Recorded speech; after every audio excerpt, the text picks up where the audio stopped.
persilakan moderator dan juga ahli-ahli panel untuk masuk ke dalam Dewan. Okey, pertama moderator kita saudara Wan Saiful Wan Jan dari IDIS. Yang berbahagia Datuk Wira Wan Ahmad Wan Omar, Timbalan Promosi SPR, kita beri tepukan. Yang berbahagia Datuk Ambiga Soradana.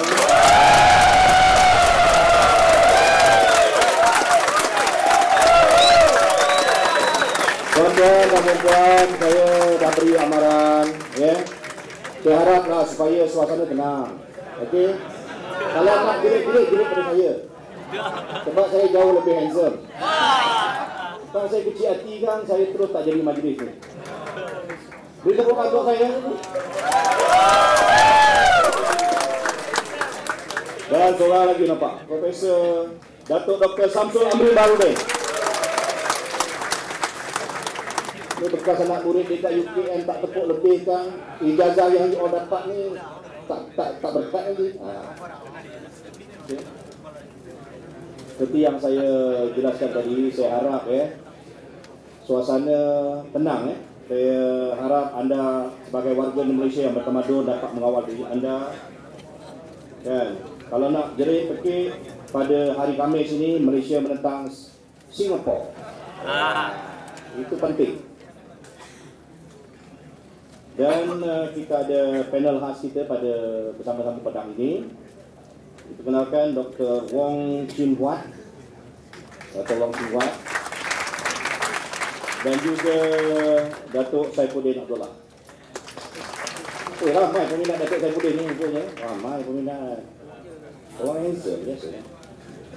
Jadi tuan-tuan dan puan, saya betul-betul sekali lagi mengharap suasana jadi okey. Kita ada kamera yang di belakang sana. Jadi yang lalu di hadapan ni saya harap membongkok atau meniarap atau merangkak. Supaya adil yang di belakang sana. Syafiq, angkut jangan jalan-jalan Syafiq. Kamera nak shoot. Okey.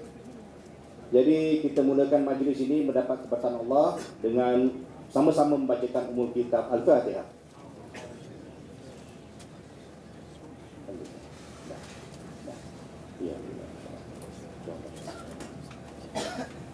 Terima kasih. Sekali lagi dengan ingatan supaya kita semua mengawal emosi kita. Tadi emosi saya lagi emosi, tuan-tuan panas. Spotlight direct ni.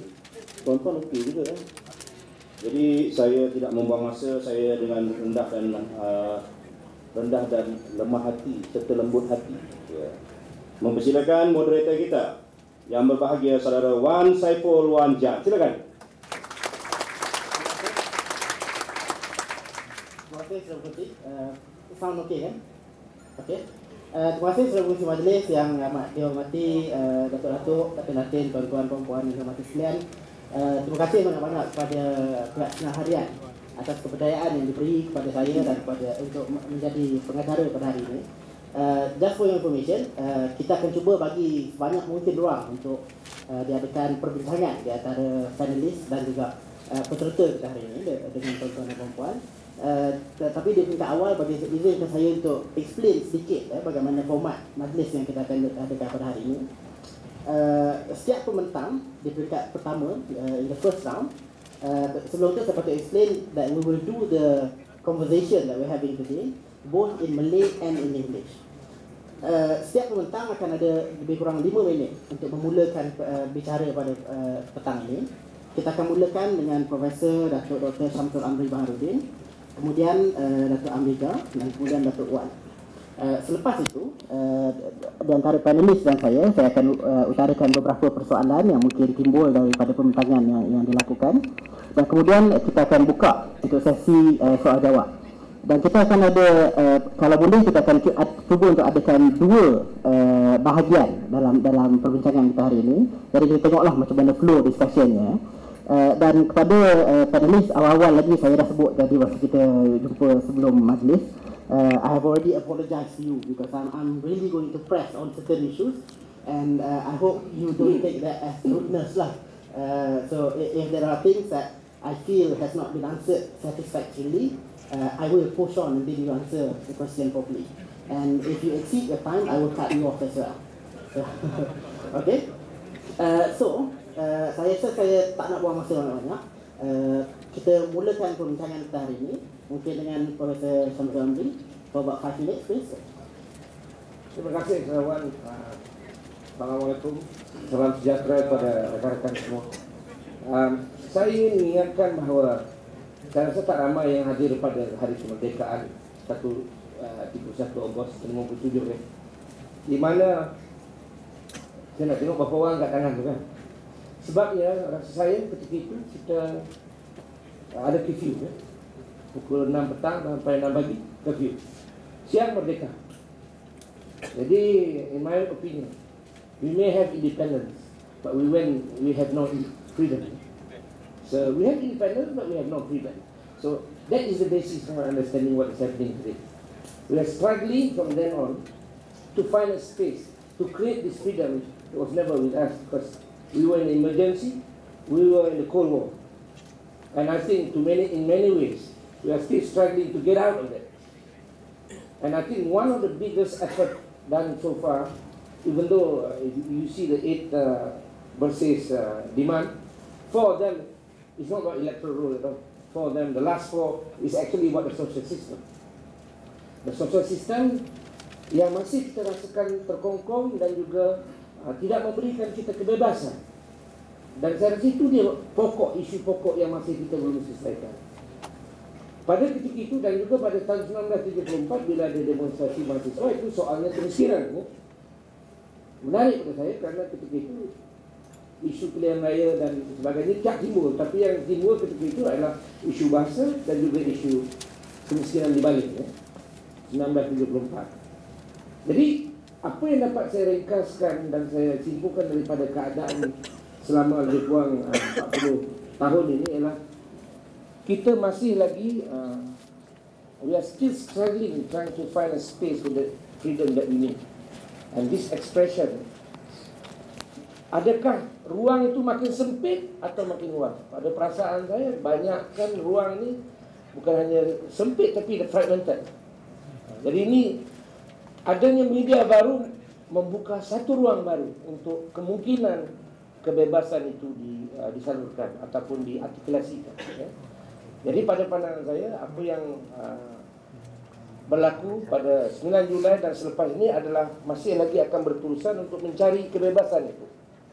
Tak kira apa bentuk dia, tak kira apa isu dia. Malah kalau isu yang saya nak cadangkan itu macam mana minimum wage yang akan lebih mengesankan semua orang. We still don't have minimum wage in this country. So perhaps that an issue that everybody can relate to. So jadi ini satu contoh yang saya bayangkan bila saya fikirkan tentang event yang berlaku baru-baru ini. Dan kita tahu satu perkara lagi, adakah isu ini hanya untuk orang kota saja? Bagaimana keadaan di luar bandar? Bagaimana keadaan di rumah panjang di Sarawak misalnya? Ini juga harus kita pertimbangkan. Bukan hanya, this is not an urban issue, but it's becoming an urban issue. So the urban-rural divide has become a real divide in terms of intellectual understanding, in terms of struggle. So are we looking at an urban struggle in Malaysia or Malaysian struggle? So pada saya itu masih lagi belum terurai dan belum terselesai. And any effort towards that is very important. It is very necessary for us to have this conversation. For this reason, I feel Sinar Harian has done a wonderful job of creating this conversation. And I will stop at that. And I think, with due respect to Karangkra, this is not enough for me. Really not enough. When are you going to take to Galas? When are you going to take this to Temeluk? Ada wakil Temeluk. When are we going to do this? This is not a fun game for the urban people only. You should have this fun outside. Fun here means to talk, to discuss, to converse, and to consult. The word consult apparently only for consultants that get millions of dollars. Consult here. The most important thing is to consult the people. And I think that is one of the areas people have felt very unhappy about. That we are not consulted on many things. But then again, this is a result of a system called representative democracy. You vote a person, and after that you can't control what he does in Parliament. You can't control. And what more, you have member of Parliament that probably have to follow a course, how to speak, and how to do things, and how to do research, and how to back up their speeches with some real good stuff. Ya. Jadi, pada pandangan saya, while we are interested in all the reform that Dato' Abiga is suggesting, which I think have to take note, but there are other issues in the political system, systemic in the system, not so much structural but systemic. Bila kita ada representative democracy, first past the post, we will have such problem. Buat saya juga ada pengalaman melihat apa tu pilihan raya di Australia. Saya duduk Australia lebih kurang 6 tahun ya. 1 minit lagi Pak. Dalam 2 election saya tengok sama Bob Hawke dan selepas itu, proportional representation itu sangat penting untuk memberi peluang pada orang yang nombor 2 pun boleh dapat kalau undinya. Jadi ini saya rasa juga harus kita pertimbangkan, bukan hanya tweaking the little screws here and there. And I think that's not enough. We have to do a little bit more. I'll stop at that. Okey, terima kasih banyak Pak. Isu yang timbulkan besar dan I think it goes beyond what Bersih is asking for. But maybe we can start the conversation about the Bersih demands and maybe you can go through the demands for us. Saya akan mula dengan tuntutan ya, tuntutan segera. These are the immediate demands of Bersih 2.0. Pertama adalah untuk bersihkan senarai undi. Kedua, mereformasikan undi pos. Yang ketiga adalah untuk menggunakan dakwat kekal. Saya tahu tentang cadangan ya, biometrik untuk biometric system. I will comment on that in a short while. Yang keempat adalah masa kempen minimum 21 hari. Kelima adalah akses media yang bebas dan adil. Keenam adalah kukuhkan institusi awam. Ketujuh adalah untuk menghentikan rasuah. Dan ke-8 adalah untuk menghentikan politik foto. Yang ke-8 ni adalah ditujukan kepada semua calon-calon, not to EC, tetapi kepada semua calon-calon di pilihan raya. What we want is a high standard of discussion. We want to see our calon-calon talk about policies. Itulah yang that is what sebagai rakyat dan pengundi kami tidak berminat dengan politik foto. Kami hanya minat dengan polisi-polisi yang mempengaruhi negara ini. Ya. Kami percaya bahawa SPR boleh memainkan peranan yang berkesan untuk menggalakkan kempen-kempen pilihan raya diadakan dengan bersih dan adil. Now, since I only have 5 minutes, I'm going to skip on. First, I will deal with, before I ask for the slides to be shown, let me deal with the question of the biometric system that has been suggested. Now, we are open to any good system. All right, we're not closed-minded about this at all. But I think it is important that we understand what the system is about. What is this biometric system that's being suggested? And I think it is incumbent on the Election Commission to explain it in full to the rakyat. And what I feel are some of the concerns. These are some of the concerns. One is, will it be ready by the 13th general elections?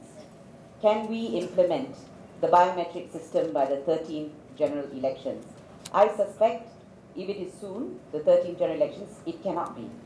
Because with a system like this, it's a completely new system. You have to do dry runs, you have to make sure it works, you have to explain to the public how it works. And I think whenever you deal with technology, dry runs are important because as I understand it, in polling centers, each classroom, if it's in a school, each classroom will have to have a system. So I think each classroom has to be connected rather. So you're looking at a huge number of computers, you're looking at a huge amount of technology.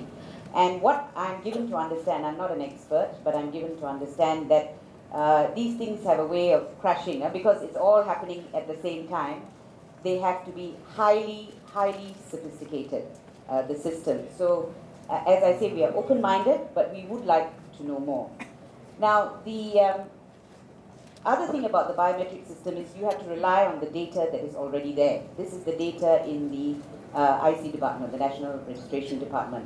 So how that has to have integrity.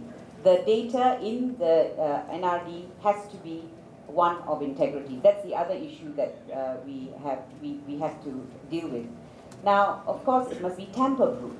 You can't have a system that is not tamper-proof. That's the other thing we look at. It's like going to a bank. When you rely on e-banking or you rely on the ATM, you rely on it because you trust it. So it has to be a system the public can trust.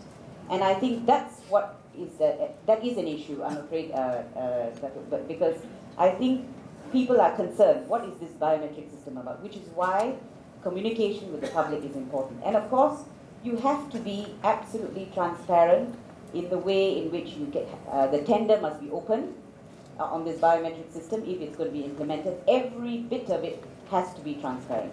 Unless you do that, the public is not going to have trust in the system, and that's the only way the system can work.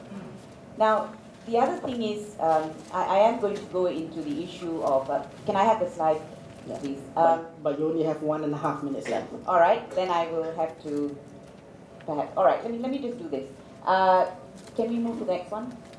Right, what we are concerned about is, those are the three phases. Can we have the next slide, Tammy? You can look there. Phantom voters, here. All right, phantom voters is something that we're very concerned about. But that's the definition of phantom voters. Can I have the next slide? Right, dead voters. Let me talk about this for a minute. Now, there seems to be an issue about dead voters. There are many instances where people have found voters in excess of 100 years and 120 years and so on and so forth. That means they haven't been removed from the system. I understand that the EC's response to that in the election, the booklet that they handed out, was that that the families have not informed the NRD. Am I right, that one? That's one of the issues. Now, I don't know how this works because I can't imagine that we have a system which does not record the death of a person. You can't bury a person without a burial certificate. I cannot believe that the NRD cannot determine whether a person is alive or dead. I find that very hard to believe because the system is so tight. You cannot the minute a person dies, there's a death certificate. Before you bury, there's a burial. So there's so many processes. So I'm very concerned if our biometric system is going to be tied to the NRD and the NRD cannot trace whether you're dead or alive, I have a problem with that. So that's one of the things we need to look at. Okay, next slide please. The multiple registration, that's another issue. This is just an example. There are two, the same person, slightly different in the way the name is read, registered in two different places. These are two people. These are only two people. There are 4 votes there that you're talking about. 4 possible places they can vote. So those are actual examples. I think there are many other examples. Next slide, please. Next one, Tammy. Yeah. Now, even within families, this is an example where within one family, one person votes, the husband votes elsewhere, the rest of the wife and the in-laws vote somewhere in another constituency. So those are actual examples. Next, please. We need to. Yeah. How many? Okay, I'll wrap up. All right, move. Can you please keep moving, Tammy, to the next one. Now, the 3.5 million voters are left outstanding. Now, this is why we are suggesting automatic voter registration. Under the federal constitution, and I will stop at this point, and I'll take the other points and questions. Under the federal constitution, and sorry, you have to allow me to read this. This is Article 119. It says, qualification of electors, every citizen who has attained the age of 21 years, and then it has other qualifications about residency, is entitled to vote in the constituency. This is a constitutional entitlement to anyone who is 21 years to vote in this country. Our system should be lending itself towards making that happen, not stopping it from happening. So that's why we are suggesting automatic voter registration, because you will immediately have the right to vote. The Constitution says on attaining 21, you have the right to vote. Now, there are other things about automatic voter registration. I know EC has issues about it. I will respond to that later. But what I want to say is this. Our system of registration takes a long time. People go to the post office, yes, and I can tell you it's very easy because my son has done it. It's very easy. It takes 10 minutes to register as a voter. But it does not mean you get onto the electoral roll. That unfortunately takes several months. It shouldn't take more than 3 months, and I know in some instances it hasn't, but in many instances it takes much longer. So what happens is, come the next general election, if it comes very soon, 3 million people eligible to vote will not be able to vote. And to me, that violates the Constitution. And I'll stop. Thank you very much. Right, thank you very much, Datuk. It's your turn. Maybe you can respond to some of the points raised by Datuk Amiga dan kemudian explain the AC punya position. Dan untuk makluman tuan-tuan dan puan-puan, ada satu buku yang telah dikeluarkan oleh Suruhanjaya Pilihan Raya dan saya rasa buku ni amat dan saya rasa buku ni perlu dibaca untuk memastikan kita dapat a fair view, a balanced view of the issues being debated. So, Datuk, saya pun kena juga.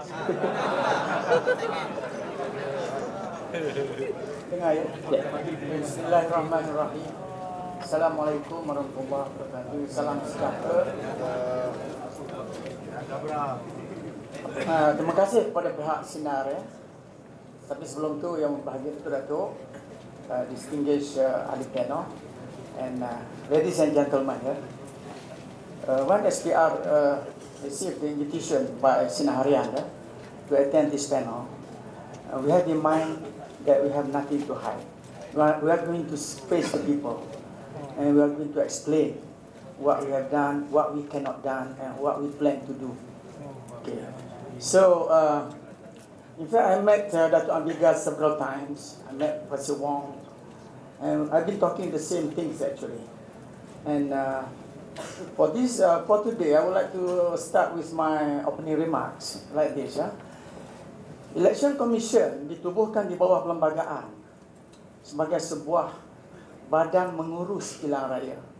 Perkara 114 perlembagaan. It's an election management body. We are not an enforcement agency. We don't have investigators. We don't have powers of arrest macam the police do. Jadi kita ni sejak pada merdeka ditubuhkan di bawah perlembagaan sebagai badan menguruskan pilihan raya. Itu asasnya di dalam perlembagaan dengan 3 fungsi. Bagaimana tuan-tuan sudah maklum semua. Baik.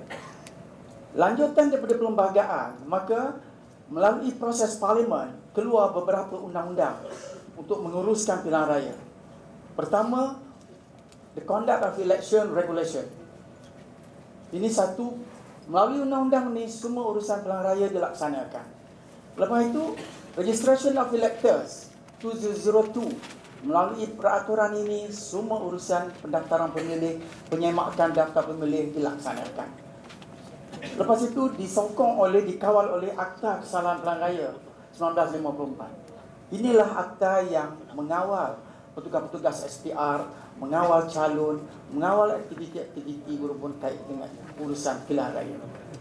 Dan sampingan pada itu ada peraturan-peraturan pengundian POS 2003. Dan apabila kita menjalankan pilihan raya, SPR bukan berlandaskan kepada undang-undang ini saja.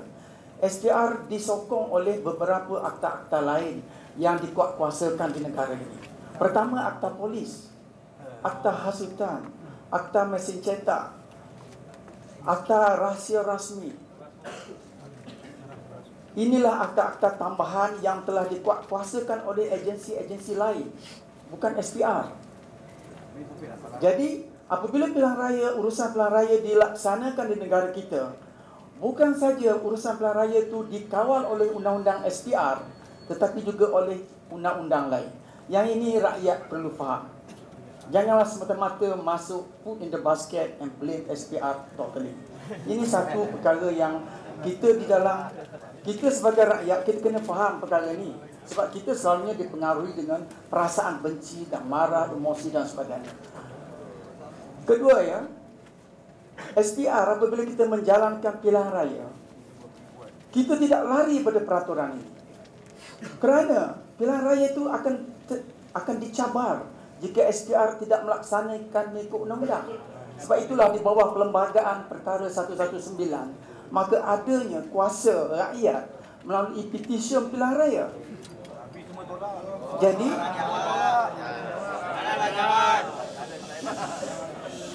Jadi apabila kita menjalankan pilihan raya, melaksanakan pilihan raya, maka kita menjalankan mengikut peraturan dan undang-undang. Sebab itulah apabila petisyen pilihan raya difailkan di mahkamah oleh mereka yang tidak berpuas hati, selaras dengan peruntukan perlembagaan, mahkamah akan menentukan bagaimana keputusannya sesuatu petisyen itu.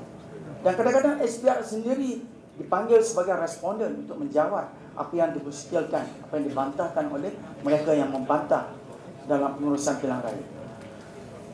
Berkait petisyen, orang yang tidak puas hati dengan pilihan raya boleh membuat file petisyen dalam pelbagai alasan. Ini satu perkara asas yang perlu dipahami oleh semua orang. Dan seterusnya, satu perkara lagi, SPR bukan berjumpa, SPR ada pelanggan utama iaitu parti-parti politik. SPR itu bukan bertanggungjawab kepada semua orang. Bukan SPR hanya bertanggungjawab kepada sekumpulan NGO. Kita ada lebih pada 2,000, 3,000 NGO yang bermacam-macam menulis surat kepada SPR. Kita berjumpa dengan parti-parti politik secara berterusan. Minggu lepas kita berjumpa dengan parti PAS Selangor. Sebelum ini kita berjumpa dengan parti DAP di Perak. Kita berjumpa dengan parti-parti politik, mendengar maklum balas, bercerita. Tapi SPR bukan sebuah parti politik yang SPR akan beritahu kepada semua orang melalui media, kami berjumpa orang ni, kami berjumpa orang ni. SPR tidak ada. SPR menjalankan as a management body, this what we do. Jadi kita berjumpa bersih pada akhir 2010 kerana kita menganggap bersih mewakili sekumpulan NGOs. Dan kita berjumpa bersih. Bersih datang ke pejabat SPR, kita berbincang tuntutan bersih. Dan apabila akhir pertemuan itu, kita beritahu ke bersih dan buat persetujuan, kita akan teruskan lagi perjumpaan dengan bersih. Bukan perjumpaan berhenti di situ saja. Dan pada bulan Januari, Datuk Ambika tulis lagi, Januari tahun ini, tulis nak berjumpa dengan SPR. Pada ketika itu, SPR telah mendapat signal yang Pilihan Raya Umum Sarawak perlu diadakan. Jadi kita turun ke Padang, pergi ke Sarawak untuk menguruskan satu pilihan raya yang begitu rumit mengendalikan pilihan Sarawak. Dan Okey. Relax.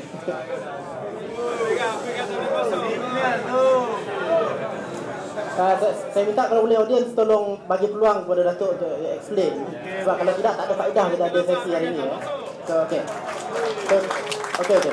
Kalau yalah Datuk, kalau tuan-tuan ingin hadir di forum wacana macam ini, tuan-tuan kena terbuka. Minta tuan-tuan kena terbuka. Saya datang sini kerana menghormati orang menjemput kita. Kalau tuan-tuan tidak boleh menghormati saya, tuan-tuan tak layak berbincang pasal politik. Jadi kita menjawab permintaan bersih. Kita kata sabar, SPR nak menguruskan Pilihan Raya Sarawak. Sabar Datuk, tulis surat rasmi kepada Datuk Ambika. Saya menyebut nama Datuk, maaf ya, because this is fakta, this is facts.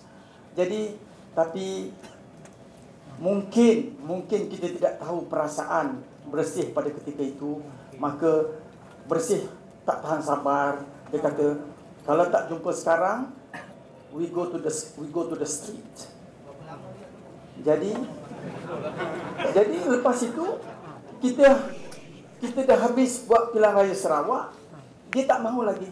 Bersih tak mahu jumpa kita. Enough talk, let's walk. Itu perkara yang berlaku. Kita kata apa nak buat? Kita ada banyak sebenarnya pelanggan kita, bukan a sector of population only. Kita ada banyak. Kita berjumpa dengan parti-parti politik. These are the people that we are concerned with. Kita berjumpa dengan parti-parti politik. Dan jangan, saya beritahu ya, pendekatan awalnya saya rasa lah, sebab saya salah seorang yang terlibat dalam aktiviti NGOs ni. Dr. Wong, Datuk Ambika bukan pertama kali berjumpa dengan saya. Saya terlibat banyak kali dalam forum-forum NGOs, menjelaskan keadaan apa yang sepatutnya dilakukan, apa yang kurang pada undang-undang di negara kita. Jadi apabila kita kata, sepatutnya pada pandangan saya lah, kalau approach awalnya betul, sebab apa? Bersih tidak memperjuangkan satu perkara yang baik. Ya, 1 minit. Penambahbaikan sistem proses pilihan raya di negara kita. Siapa tak mahu proses pilihan raya yang baik? Barisan Nasional mahu yang baik, PAS mahu. Saya minta audiens. Jadi, sekejap. The more the audience interrupt, the more time I will give to Datuk to explain. So, you have to be fair. Okay? So, tolong conclude saja. Okey, jadi tak apalah. Saya dah beritahu sekali, tuan-tuan perlu terbuka dan matang berbincang politik. Kalau tuan-tuan tak boleh kawal perasaan emosi tuan-tuan, tak guna kita berbincang politik. Okey. Okey. Jadi itulah keadaannya. Jadi saya di sini untuk memberi penjelasan, whether you like it or not, whether you can accept it, please open up your mind and come and let's discuss. Itulah, tak ada guna kita berjumpa kalau tujuan kita nak berbincang. Tuan-tuan telah tidak dapat terima. Tuan-tuan you think what you think is right. You don't think the other side of the coin. Itu masalahnya.